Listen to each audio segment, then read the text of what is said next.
मेहनत आदत बन जाए तो कामयाबी मुकद्दर बन जाती है। हेलो फ्रेंड्स, नमस्कार, स्वागत है आप सभी का SDMM एजुकेशनल सोसाइटी पे। फ्रेंड्स, हम लोग यहाँ पे SSC GD के लिए जीके और हिंदी का डेली प्रैक्टिस सेट करते थे, तो उसी क्रम में आपके सामने थर्ड जो है जीके का पार्ट थर्ड में लेके आ गया हूँ। तो बेशक मेहनत को आदत अपनी बना लीजिए, क्योंकि आपके SSC GD एग्जाम में बहुत ज़्यादा वक्त नहीं बचा है। तो फ्रेंड्स, आपको इस चीज़ का ध्यान रखना है कि जनवरी में आपका एग्जाम होना है, ज़्यादा वक्त नहीं है। मैं आपको पर डे जीके और हिंदी का प्रैक्टिस सेट दे रहा हूँ इसी क्रम में, जैसा कि मैं आपको दिखा रहा हूँ इमेज। तो इसी तरह से मैं हिंदी और जीके का प्रैक्टिस सेट फ्रेंड्स आपको दे रहा हूँ। आप लोग मेहनत से पढ़ते रहिए, रिवीजन करते रहिए, और जिस भी स्टैटिक पार्ट में, जिस भी पार्ट पे आपको ट्रिकी वीडियो चाहिए, ट्रिक वाला चाहिए, हिंदी का कोई भी टॉपिक हो, जीके का कोई भी टॉपिक हो जो आपको ना समझ आ रहा हो, पढ़ने में मजा ना आ रही हो, आप मुझसे बता दीजिए। मैं उसमें आपको वीडियो प्रोवाइड कर दूंगा। जीके, जीएस और हिंदी का पर डे मेरे साथ आप प्रैक्टिस करते रहिए। तो let's start the practice set. Let's start. 21 number लिखा है यहाँ पे, लिखा है कि जस्ट वेट, हाँ जी, 21 लिखा है, किस विश्व विरासत स्थल को यमुना नदी के दाहिने किनारे पर बनाया गया है। तो आपको बताना है। अब बहुत आसान क्वेश्चन है, सबको पता होगा, ये ताजमहल हो जाएगा। तो कौन सा विश्व विरासत स्थल है जो यमुना, पहले तो आपको यही याद रखना है कि जो आगरा है वो यमुना नदी के तट पर है, और आगरा में जो अपना ताजमहल है वो ताजमहल यमुना नदी के राइट साइड में है, दाहिने साइड में, ठीक है, दाहिने किनारे पर बसाया गया है। इतनी सी बात है, आपको ध्यान रखना। और बाकी ताजमहल के बारे में आप जानते ही हो, कुछ ज्यादा बताने की जरूरत है नहीं। किसने बनवाया था? शाहजहां ने बनवाया था, और अपनी बेगम मुमताज महल की याद में बनवाया था, ऐसा करके बोलते हैं। तो ठीक है, इसको ध्यान रखना है। अगला क्वेश्चन लिखा है, भारतीय सिविल सेवा किस गवर्नर जनरल या वायसराय के शासनकाल के दौरान, आपको बताना है कि आरंभ की गई थी। सिविल सेवा का जनक बेसिकली किसको कहा जाता है, ये पूछ रहा है कि भारत में सिविल सेवा का जनक, जो फादर ऑफ सिविल सेवा है, सिविल सर्विसेज है, उनको बताना है आपको कि भारतीय सिविल सेवा किस गवर्नर जनरल या वायसराय के समय में स्टार्ट किया गया था। 22 नंबर जो आपको क्वेश्चन बताना है ये हो जाएगा ऑप्शन नंबर डी, कॉर्नवालिस। ध्यान रखना, लॉर्ड कॉर्नवालिस थे, और इन्होंने स्थायी बंदोबस्त, भारत में स्थायी बंदोबस्त का अगर आपसे जनक पूछे कि स्थायी जो बंदोबस्त था, स्थायी बंदोबस्त का जनक किसे कहा जाता है, तो ध्यान रखना, स्थायी बंदोबस्त का जनक भी कॉर्नवालिस को ही बोलते हैं, और इन्हीं कॉर्नवालिस को बोलते हैं सिविल सर्विसेज का फादर बोलते हैं, जनक बोलते हैं सिविल सर्विसेज, ठीक है। और कर्जन के बारे में आपको पता ही होगा, 1905 में बंगाल विभाजन होता है कर्जन के समय में, ओके।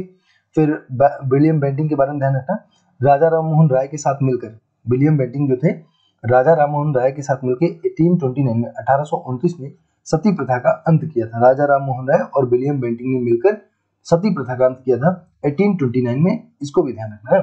और डलहौजी को भारत में रेल, डाक और तार का जनक कहा जाता है। रेल, डाक, तार, मतलब रेल, डाक, तार का मतलब समझ रहे हैं ना, रेल, डाक, डाक और तार। डाक का मतलब जो डाक व्यवस्था भारत में है, और तार का मतलब जो लाइट वगैरह की जो व्यवस्था है, इन सब का जनक भारत में किसको कहते हैं? रेल, उसके बाद डाक है, तार है, ये सब की व्यवस्था का जनक कहा जाता है डलहौजी को। और डलहौजी के बारे में आपने सुना होगा कि हड़प नीति चलवाई थी इन्होंने, हड़प नीति, है ना, पूछता है हड़प नीति किसने स्टार्ट की थी, तो हड़प नीति डलहौजी ने स्टार्ट किया था, ओके। अगले क्वेश्चन पे चलते हैं। आपसे यहाँ पे पूछा था कि सिविल, ध्यान रखना, काफी इंपॉर्टेंट क्वेश्चन है ना, सिविल जो वो है आपका, सिविल सेवा का जनक भारत में किसको कहा जाता है, सिविल सर्विसेज का फादर ऑफ सिविल सर्विसेज, तो बोलेगा तो कॉर्नवालिस हो जाएंगे, जिन्होंने भारत में क्या किया था फ्रेंड्स, स्थायी बंदोबस्त चलाया था, उन्हें ही फादर ऑफ सिविल सर्विसेज बोला जाता है, कॉर्नवालिस को, ठीक है। अगले क्वेश्चन पे चलते हैं, इंपॉर्टेंट क्वेश्चन है फिर से, इसीलिए मैंने बताया, ध्यान रखना। अगला क्वेश्चन लिखा है, जैनियों द्वारा अपने पवित्र ग्रंथ के लिए सामूहिक रूप से किस शब्द का प्रयोग किया जाता है, आपको ये बताना है। मतलब ये बताना है कि जो जैन धर्म की पवित्र पुस्तक है उसका नाम क्या है। बेसिकली आपको क्वेश्चन ये बताना है कि जो जैन धर्म की पवित्र पुस्तक है फ्रेंड्स, उसका आपको बताना है कि नाम क्या है, बताएं। प्रबंधन, निबंध, चरित्र या अंग बताना है। जैनियों द्वारा अपने पवित्र ग्रंथ के लिए सामूहिक रूप से किस शब्द का प्रयोग करते हैं। 23 का जो है ऑप्शन नंबर बी हो जाएगा, अंग बोलते हैं ना। जैनियों द्वारा अपने पवित्र ग्रंथ के लिए सामूहिक रूप से किस शब्द का प्रयोग करते हैं, अंग शब्द का प्रयोग किया जाता है ना। और फ्रेंड्स, अगर आपसे पूछता कि जो जैन धर्म की पवित्र पुस्तक है उसका क्या नाम है, तो उसके बारे में आपको ध्यान रखना, उस पुस्तक का नाम हो जाएगा कल्पसूत्र। क्या नाम हो जाएगा? कल्पसूत्र, कल्पसूत्र, ओके। तो कल्पसूत्र जैन धर्म की पवित्र पुस्तक का नाम है कल्पसूत्र। और ये पूछा जैनियों द्वारा अपने पवित्र ग्रंथ के लिए सामूहिक रूप से किस शब्द का प्रयोग करते हैं, तो अंग शब्द का प्रयोग करते हैं। जैन धर्म के बारे में आप सभी जानते ही होंगे, महावीर स्वामी के बारे में आपने सुना होगा। इसमें जैन धर्म में कुल 24 तीर्थंकर होते हैं, 24, और जो 24वें तीर्थंकर थे वो कौन थे? महावीर स्वामी थे ना। तो उनके तीर्थंकर की यहाँ पे परंपरा थी, इस सब के बारे में आपको उम्मीद करते हैं पता होगा। जो पहले तीर्थंकर थे इसके, वो ऋषभ देव थे, पहले जो थे ऋषभदेव थे, ओके, और 23वें पार्श्वनाथ थे, 24वें ध्यान रखना महावीर स्वामी थे। महावीर स्वामी ने 5वां व्रत ब्रह्मचर्य जोड़ा था, ओके। ब्रह्मचर्य अगर आपसे पूछेगा कौन जोड़ा था ब्रह्मचर्य, तो महावीर स्वामी ने इसको जोड़ा था ना। जो जैन धर्म में ब्रह्मचर्य 5वां जो अंग था किसने जोड़ा, महावीर स्वामी ने जोड़ा ना। अगला देखेंगे, अगला क्वेश्चन लिखा है किस भारतीय शासक ने, जस्ट देखते हैं, लिखा है 24 नंबर लिखा कि किस भारतीय शासक ने इब्न बतूता को काजी या दिल्ली का न्यायाधीश नियुक्त किया था, आपको ये बताना 24 नंबर। तो इसका जो सही जवाब हो जाएगा वो हो जाएगा मोहम्मद बिन तुगलक। तो किस भारतीय शासक ने इब्न बतूता को काजी या दिल्ली का न्यायाधीश नियुक्त किया था, ये बताना था फ्रेंड्स। तो ये हो जाएगा मोहम्मद बिन तुगलक। बैकग्राउंड में थोड़ी बाइक्स की आवाज आ रही होगी तो उसके लिए क्षमा चाहते हैं। अभी इसका मैं कुछ जुगाड़ कर रहा हूँ लेकिन हो नहीं पा रहा है, ठीक है। आज थोड़ा लेट भी हो गया हूँ वीडियो बनाने में, अक्सर सुबह ज़्यादा जल्दी जग जाता हूँ। आज एक फ्रेंड को छोड़ना था स्टेशन, उसी चक्कर में थोड़ा लेट हो गया, तो बस इसी वजह से थोड़ी ज़्यादा बैकग्राउंड में डिस्टर्बेंस पता चली ना। तो किस भारतीय शासक ने इब्न बतूता को काजी या दिल्ली का न्यायाधीश नियुक्त किया, तो ये हो जाएंगे मोहम्मद बिन तुगलक। इनको थोड़ा सा ध्यान रखना। इब्न बतूता को, ये मोरक्को के यात्री थे, कब कहाँ के यात्री थे, मोरक्को देश के यात्री थे, इसका भी थोड़ा ख्याल रखना है। ये पूछा जाता है कि जो इब्न बतूता था वो किस देश का यात्री था, तो मोरक्को देश का यात्री था, मोरक्को, राइट। 24 नंबर क्वेश्चन के बारे में याद रखना।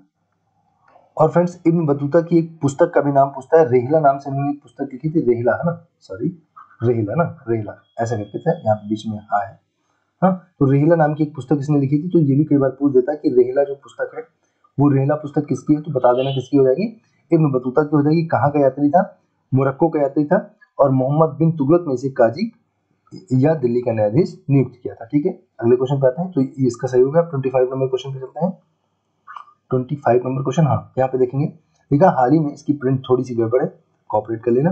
25 नंबर क्वेश्चन लिखा कि हाल ही में चर्चा में रही पुस्तक गांधी और चंपारण सत्याग्रह सिलेक्ट रीडिंग नामक पुस्तक विमोचन किसने किया। फिर से पढ़ेंगे, हाल ही में चर्चा में रही पुस्तक कौन सी है, गांधी और चंपारण सत्याग्रह सिलेक्ट रीडिंग नामक पुस्तक का विमोचन किसने किया, आपको ये बताना है। तो आइए देखते हैं, गांधी और सत्याग्रह। सत्याग्रह की बात अगर हम लोग करें, जो चंपारण में सत्याग्रह किए थे, गांधी जी स्टार्ट किए थे, वो 1917 से स्टार्ट किए थे, ये थोड़ा सा ख्याल रखना। चंपारण सत्याग्रह अगर आपसे पूछेगा जहां से गांधी जी ने स्टार्ट किया था, तो 1917 से स्टार्टिंग इन्होंने की थी, और ठीक है। तो पूछ रहा है कि गांधी और चंपारण सत्याग्रह सिलेक्ट रीडिंग नामक पुस्तक जो है वो गांधी बाबा ने कब, नहीं सॉरी, किसने लॉन्च किया, आपको ये बताना है। 25 नंबर क्वेश्चन। तो 25 का ऑप्शन नंबर ए हो जाएगा, सुरंजन दास हो जाएगा। आई थिंक आपको क्लियर पता चल रहा होगा, सुरंजन दास ना, क्या लिखा हुआ है, सुरंजन लिखा हुआ है, सुरंजन दास लिखा हुआ है ना, सुरंजन दास, ओके। अगले क्वेश्चन पे आते हैं। अगला, निम्नलिखित में से किससे मौलिक कर्तव्यों को अपनाया है, ओके। तो बस आपको ये बताना है कि कौन से देश से हम लोगों ने इसको अडॉप्ट किया है, ग्रहण किया है। जो मौलिक कर्तव्य है, जो फंडामेंटल राइट्स है फ्रेंड, वो हम लोगों को बताना है।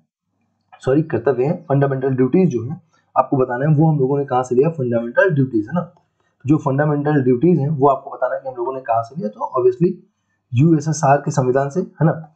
जो सोवियत संघ था, यानी कि तत्कालिक समय में, वर्तमान में बोले तो रूस देश जो है, वहां से हम लोगों ने सीखा है क्या, मौलिक कर्तव्य। और मौलिक कर्तव्यों की संख्या वर्तमान में कितनी है फ्रेंड, तो 11 मौलिक कर्तव्य है। अगर आपसे पूछे कि जब संविधान शुरू किया गया, मतलब जब संविधान बनाया गया, ओके, उस समय मौलिक कर्तव्य कितने थे, तो उसका जवाब होगा एक भी मौलिक कर्तव्य नहीं था। क्योंकि फ्रेंड्स जो 42 आर्टिकल अमेंडमेंट होता है, 42वां संविधान संशोधन होता है 1976 में, 1976 में 42वें संविधान संशोधन 1976 के द्वारा सरदार स्वर्ण सिंह समिति की सिफारिश पर संविधान में 10 मौलिक कर्तव्य जोड़े गए थे, ओके। इसका मतलब है जो प्राइमरली अगर देखा जाए, मूल रूप से देखा जाए, तो संविधान में एक भी फंडामेंटल ड्यूटी नहीं थी, एक भी मौलिक कर्तव्य नहीं था, राइट। तो 42वें संविधान संशोधन 1976 के द्वारा 10 मौलिक कर्तव्य जोड़े गए, और जो 11वां है वो 86 आर्टिकल अमेंडमेंट 86वें संविधान संशोधन 2002 के द्वारा 86वां संविधान संशोधन 2002 के द्वारा 11वां मौलिक कर्तव्य जो था 6 से 14 वर्ष तक के बालकों के लिए शिक्षा, बालक और बालिकाओं दोनों के लिए शिक्षा का प्रबंध जो है उसके बारे में कहा गया। तो 86 आर्टिकल अमेंडमेंट 2002, इसको ध्यान रखना। 86वां संविधान संशोधन 2002 के द्वारा 11वां मौलिक कर्तव्य जोड़ा गया, और जो 10 मौलिक कर्तव्य थे वो 42वें संविधान संशोधन 1976 के द्वारा जोड़े गए। इसका मतलब है मूल रूप से संविधान में एक भी मौलिक कर्तव्य नहीं था, इसका ख्याल रखना, राइट। अगला बात करें तो चलिए नेक्स्ट पे चलते हैं, अगले क्वेश्चन पे।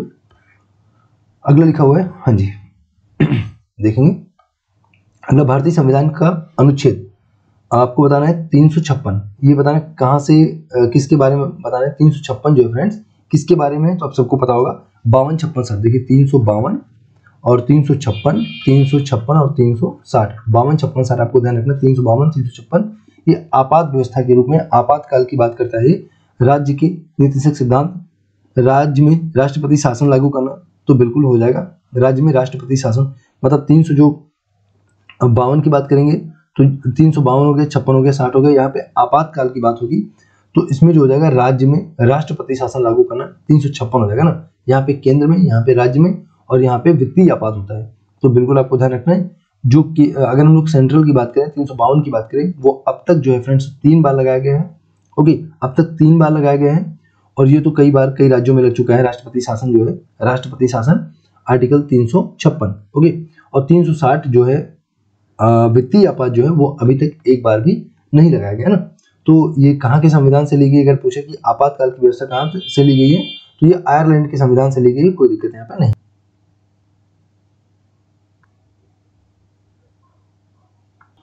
तो फ्रेंड्स अगर पूछेगा आपातकाल कौन से देश से लिया गया, मैंने शायद अभी कुछ और बोल दिया था, जर्मनी हो जाएगा। इसको वीमर का संविधान भी बोला जाता है ना, वीमर भी बोलते हैं, वीमर, ध्यान रखना, वीमर या जर्मनी हो जाएगा। मैंने शायद तभी कुछ और बोल दिया था, निकल गया था वैसे ही। तो वीमर जो है फ्रेंड्स वो क्या हो जाएगा, वीमर ये जर्मनी के संविधान से आपातकाल की व्यवस्था ली गई है। 352, 356, 360 हो जाएगा। महासचिव, अगला क्वेश्चन है, महासचिव राज्यसभा को सहायता प्रदान करता है, जिसका पद किसके बराबर होता है। आपको ये बताना कि महासचिव का जो पद है वो किसके बराबर होता है।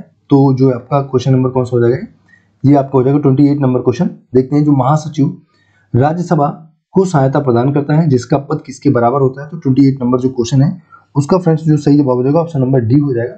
ऑप्शन 28 का ऑप्शन डी हो जाएगा, भारत सरकार के कैबिनेट सचिव के बराबर होता है। यानी कि आपको ये बताना है कि जो राज्यसभा का महासचिव होता है वो भारत सरकार के कैबिनेट सचिव के बराबर होता है।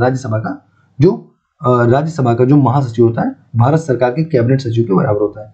अगला क्वेश्चन देखें 29 नंबर क्वेश्चन, देखिए सबसे गर्म ग्रह का नाम बताइए। तो सबसे गर्म ग्रह शुक्र हो जाएगा।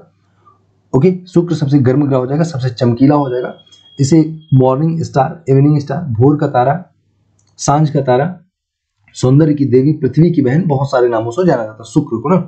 किसको, शुक्र को जो है फ्रेंड्स ऐसे कई नामों से जाना जाता है। बाकी अगर मंगल की हम लोग बात करें, यहाँ पे ध्यान रखना, इसके डीमोस और फोबोस नाम के 2 उपग्रह हैं। डीमोस, फोबोस नाम के 2 उपग्रह हैं इसके, ध्यान रखना, मंगल के पूछे जाते हैं। बाकी आपको यहाँ पे बुध के बारे में ध्यान रखना, जो ये बुध है ये सबसे छोटा, आपको बताना है कि ये क्या हो जाएगा, ये सबसे छोटा हो जाएगा। बुध जो है सबसे छोटा हो जाएगा और सूर्य के सबसे पास हो जाएगा ना। इन दोनों के, इसके बारे में याद रखना, सबसे छोटा सूर्य के सबसे नजदीक हो जाएगा। अगले क्वेश्चन पे आते हैं, डेनमार्क की राजधानी क्या है, आपको बताना है डेनमार्क की राजधानी। तो 30 नंबर क्वेश्चन बताएंगे, डेनमार्क की राजधानी क्या हो जाएगी फ्रेंड्स। तो डेनमार्क की जो राजधानी कोपेनहेगन हो जाएगी, कोपेनहेगन हो जाएगी। वियना, वियना कहाँ की, ऑस्ट्रिया की कैपिटल है। और जो ऑस्ट्रिया देश है दुनिया में, ऑस्ट्रेलिया नहीं बोले, ऑस्ट्रिया बोले ना, ऑस्ट्रिया, ऑस्ट्रिया जो देश है फ्रेंड्स ये दुनिया में सबसे ज्यादा अच्छा स्थान है रहने के लिए ना।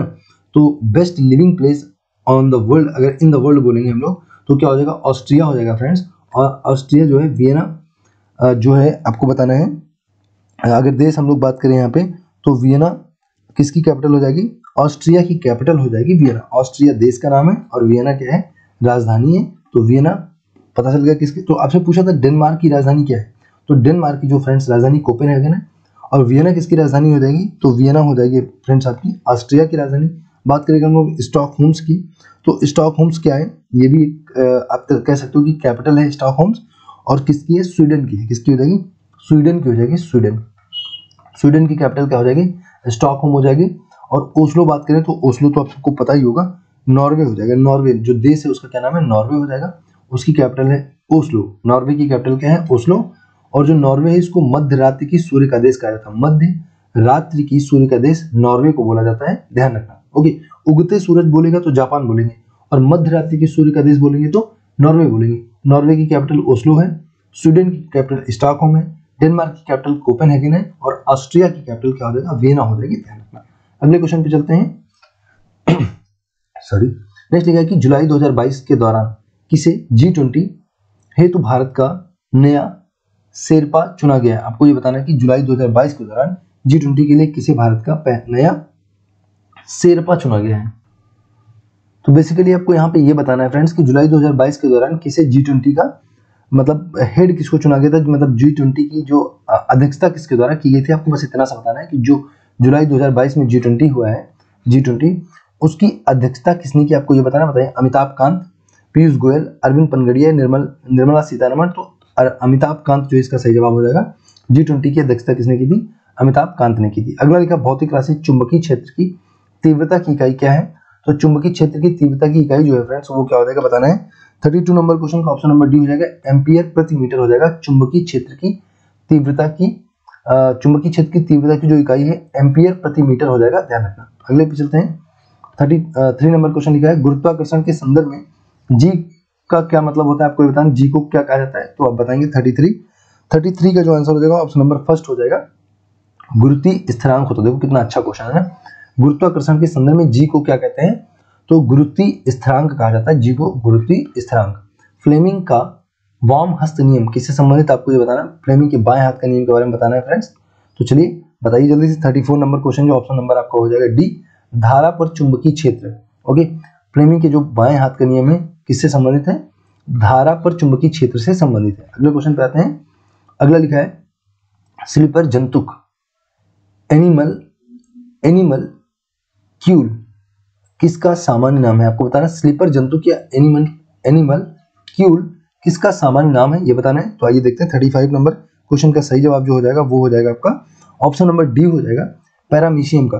तो आपको पता है ये पूछता है कि जो जूते में जो तल्ला पड़ा होता है, मान लो ये शूज में बना दे रहा हूँ जैसे भी करके, ये जो है मान लीजिए शूज है ना, ऐसा शूज होता है, मान लीजिए शूज बना हुआ है, ठीक है, ये शूज है, ठीक। ओके, तो जस्ट हम कोशिश करते हैं, ये मान लीजिए शूज है ना, ऐसे करके शूज बना हुआ है फ्रेंड्स। तो अगर पूछे कि ये शूज के नीचे यहाँ पे जो तल्ला पड़ा होता है, इस तल्ले के आकार का कौन सा जीव होता है, जो यहाँ पे तल्ला पड़ा होता है ना, तो उस तल्ले के आकार का कौन सा जीव होता है, तो उसका जो सही जवाब हो जाएगा वो क्या हो जाएगा, पैरामीशियम। और अमीबा और पैरामीशियम फ्रेंड्स जो होते हैं वो क्या होते हैं, एक कोशिकी जीव होते हैं, amoeba, paramecium, Euglena.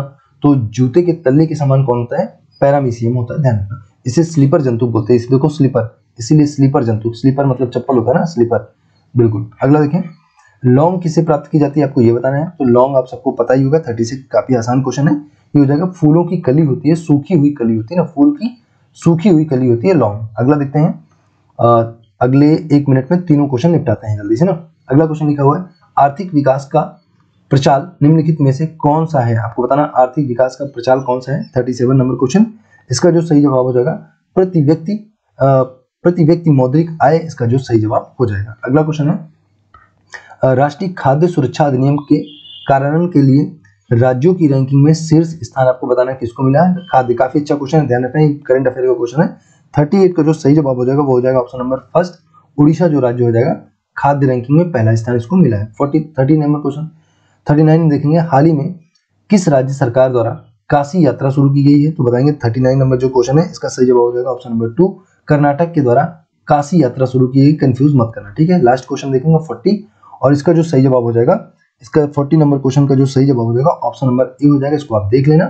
Okay, thanks for watching and God bless you.